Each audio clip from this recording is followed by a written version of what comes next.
Yes, well the course is 28,000 miles, and that is a course that was decided in the early 90s. What is a round the world course?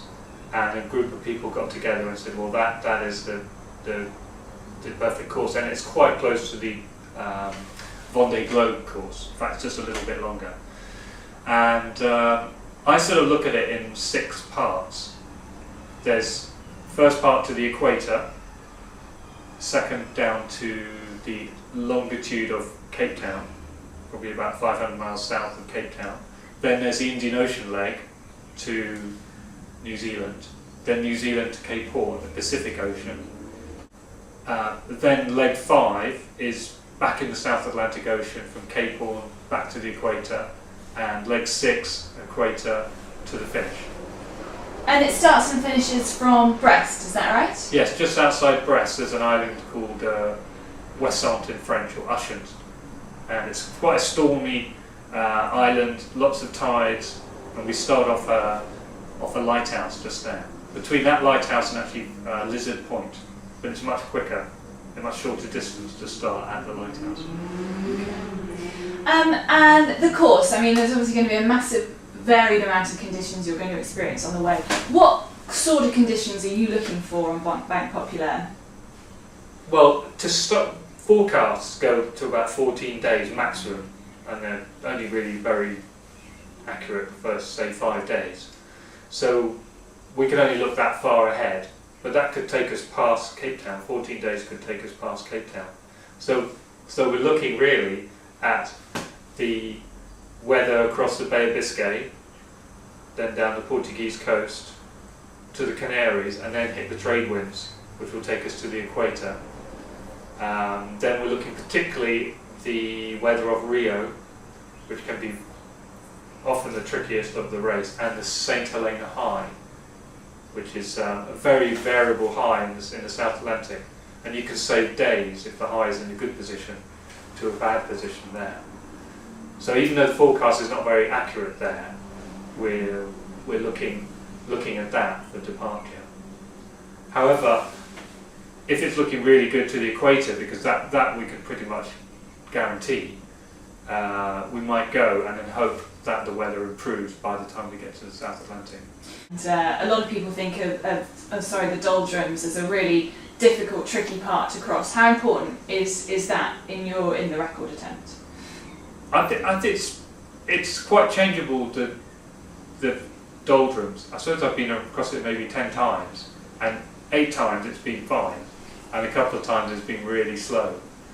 And that's very hard to predict in advance. The only safe thing is to go as far west as you feel comfortable doing, and then you're more guaranteed better conditions to the west. If you're trying to cut the corner too far to the east, then you could get seriously held up. Now you've got to average over 24 knots, haven't you, to beat this record? 24 point something, I can't remember what it is, but it's an incredibly fast trip, and to keep those average speeds up is going to be really full on, which obviously in the Southern Ocean that's going to be quite easy because there's going to be quite a lot of wind down there, or normally there is. Which bits do you anticipate being difficult and hard, and which bits are going to be easy and fast? Well, the trade wind, that's pretty reliable, and we'd hope that the boat can achieve speeds higher than that average. For instance, if there's 20 knots of wind, downwind, we're generally doing mid-30s of boat speed. So then you know you're adding 10 knots to your average right there. The doldrums would slow us down. Probably the trickiest bit is actually the South Atlantic, and historically that's where most people have slowed down if they've not made the record. So because it's so far away, it's sort of a week away from the departure, even if the weather's good when you depart in the South Atlantic. Well, the forecast for the South Atlantic is good. By the time you get there, it might have changed, or vice versa. And probably more times than not, it's not conducive to a fast trip in the South Atlantic. there's often a large area of light winds, and often the light winds you have to sail around are very far to the west. You have to go right down the coast of Argentina and add thousands of miles to your trip to stay in strong winds.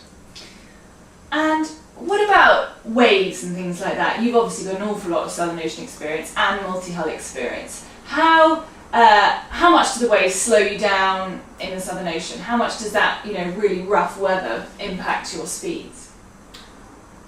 Well, you do have to be a little more cautious in the south. For instance, the boat holds a 24-hour record. So Banque Populaire has done 906 miles in one day.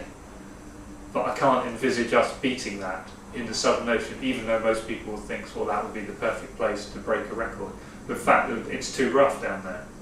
Whilst when they got the record, it was in the North Atlantic, which is generally a lot calmer, just riding in front of a low. But there's definitely times in the Southern Ocean, if you just get in the right place on a depression, it's a bit like surfing a wave. You've got fairly flat seas and a nice northwesterly wind of 25 knots, then you can put up some big miles. But generally the seas are quite large and you don't want to be doing 45 to 50 knots and hitting these seas which are travelling around at about 17 knots. It's a big impact. So I'd imagine we'd be hovering more around the 35 knot of boat speed mark as a good target. And finally, who sort of verifies this record? Who's in charge of that bit of it, starting the stopwatch and stopping it when you come back across the line? Well, I believe that is a World Speed Sailing Record Council, which is based in the UK, and they'll be appointing a French observer, perhaps a couple of observers who will be out on the lighthouse at the start, actually up at the top of the lighthouse with a stopwatch and a GPS and a hand bearing compass, and they'll take our time as we cross the line, and they'll be there at the finish as well. And the Jules Verne Trophy is a set route that was chosen in the 90s, I believe, and a few people have been around the world but actually haven't conformed to those rules or that route. What deciphers the route that is the Jules Verne Trophy? What makes that different from a standard round the world race? Yes, well, there is a bit of debate that you could do a round the world course slightly shorter, but it's been sort of long established since, as you say, the 90s by a panel of people who thought up the idea of this race or this course, that it would be from Ushant Island down and back, and everyone's really agreed to that route. And if you're going to do it, why not do that? Why not do that route? There was one time, in fact, when I was on board with Steve Fossett on Cheyenne, we set the round the world record with the World Speed Sailing Record Council, but it wasn't actually the Jules Verne Trophy. We actually started at a lighthouse 2 miles further back than the official lighthouse. So we sailed about 4 miles further to do the course. But there was a little bit of dispute about the entry fee. Do you know how much it is? I believe it's about €30,000. Yes.